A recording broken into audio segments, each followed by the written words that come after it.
কেন্দ্রীয় শহীদ মিনার ৫২র ভাষা আন্দোলনের গৌরবোজ্জ্বল ধারক স্মৃতিসৌধ।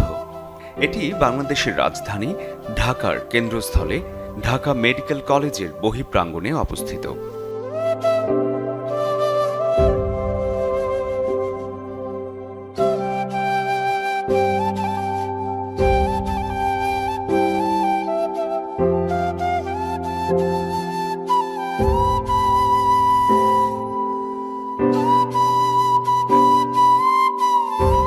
প্রতি বছর ২১শে ফেব্রুয়ারিতে এখানে হাজার হাজার মানুষ উপস্থিত হয়ে ভাষা আন্দোলনের শহীদদের প্রতি শ্রদ্ধার্ঘ্য নিবেদন করে।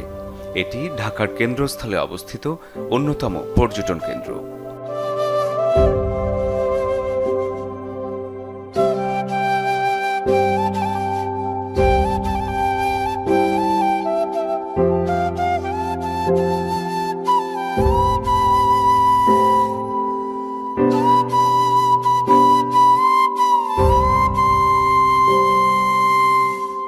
প্রথম শহীদ মিনার নির্মাণ হয়েছিল অতি দ্রুত এবং নিতান্তই অপরিকল্পিতভাবে। ঢাকা মেডিকেল কলেজের ছাত্ররা ১৯৫২ সালের ২৩শে ফেব্রুয়ারি বিকেলে স্মৃতিস্তম্ভ নির্মাণ শুরু করে রাত্রির মধ্যে তা সম্পন্ন করে।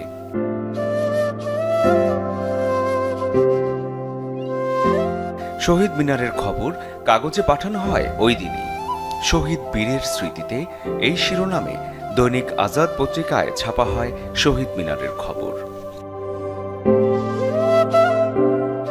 মিনারটি তৈরি হয় মেডিকেলের ছাত্র হোস্টেলের ১২ নম্বর শেডের পূর্ব প্রান্তে, কোনাকুনিভাবে হোস্টেলের মধ্যবর্তী রাস্তার গা ঘেঁষে। শহীদ মিনারটি ছিল ১০ ফুট উঁচু এবং ৬ ফুট চওড়া। মিনার তৈরির তদারকিতে ছিলেন জিএস শরফুদ্দিন, ডিজাইন করেছিলেন বদরুল আলম, সাথে ছিলেন সাইদ হায়দার। তাদের সহযোগিতা করেন ২ রাজমিস্ত্রি। মেডিকেল কলেজের সম্প্রসারণের জন্য জমিয়ে রাখা ইট, বালি এবং পুরান ঢাকার পিয়ারো সর্দারের গুদাম থেকে সিমেন্ট আনা হয়।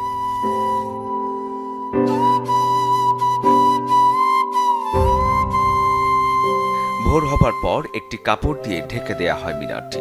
ওই দিনই অর্থাৎ ২৪ ফেব্রুয়ারি সকালে ২২ ফেব্রুয়ারির শহীদ শফিউরের পিতা অনানুষ্ঠানিকভাবে শহীদ মিনারের উদ্বোধন করেন।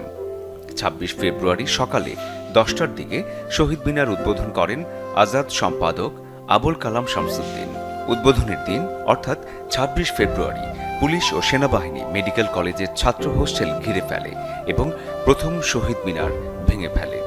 এরপর ঢাকা কলেজেও একটি শহীদ মিনার তৈরি করা হয়। এটিও একসময় সরকারের নির্দেশে ভেঙে ফেলা হয়।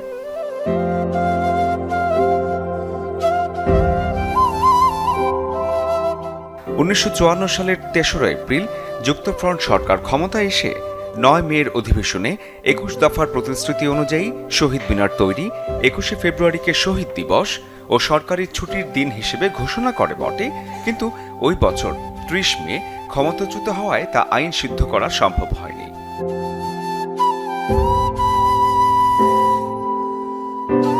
১৯৫৬ সালে আবু হোসেন সরকারের মুখ্যমন্ত্রিত্বের আমলে কেন্দ্রীয় শহীদ মিনারের বর্তমান স্থান নির্বাচন এবং ভিত্তিপ্রস্তর স্থাপিত হয়।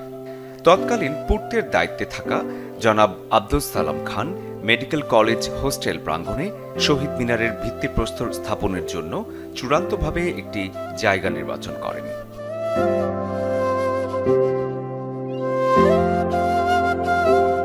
১৯৫৬ সালের ২১শে ফেব্রুয়ারি তারিখে ভাষা আন্দোলনের অন্যতম শহীদ রিকশা চালক আউয়ালের ৬ বছরের মেয়ে বসিরনকে দিয়ে এই স্মৃতিসৌধের ভিত্তিপ্রস্তর স্থাপন করা হয়।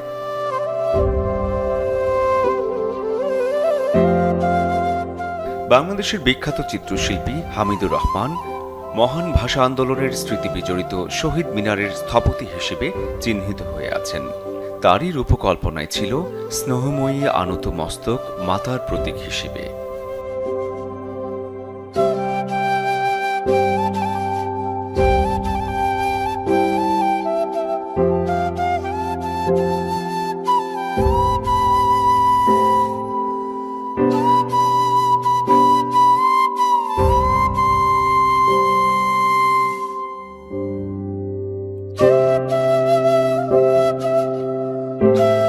মধ্যস্থলে সুউচ্চ কাঠামো এবং দুই পাশে সন্তানের প্রতীক স্বরূপ দুটি করে কাঠামো, সামনে বাঁধানো চত্বর, পেছনে দেয়াল চিত্র।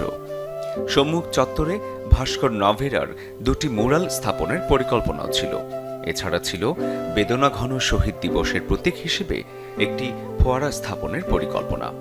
এই পরিকল্পনা মাফিক 1957 সালের নভেম্বরে কেন্দ্রীয় শহীদ মিনারের নির্মাণ কাজ শুরু হয়। এই নকশায় ঢাকা মেডিকেল কলেজ হোস্টেলের সম্মুখভাগের বিস্তৃত এলাকা এর অন্তর্ভুক্ত ছিল। পরবর্তীকালে দ্রুত কাজ সমাপ্তির উদ্দেশ্যে মূল নকশার সরলীকরণ করা হয়।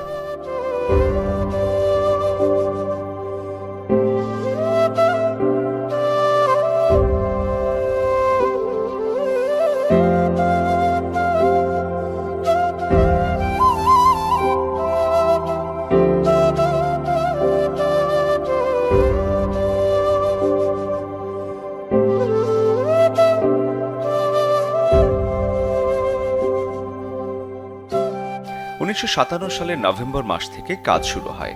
হামিদুর রহমানের সহকর্মী হিসেবে ছিলেন ভাস্কর নভেরা আহমেদ। এ সময় মিনারের ভিত, মঞ্চ এবং কয়েকটি স্তম্ভ তৈরির কাজ শেষ হয়। সেই সঙ্গে রেলিং, পায়ের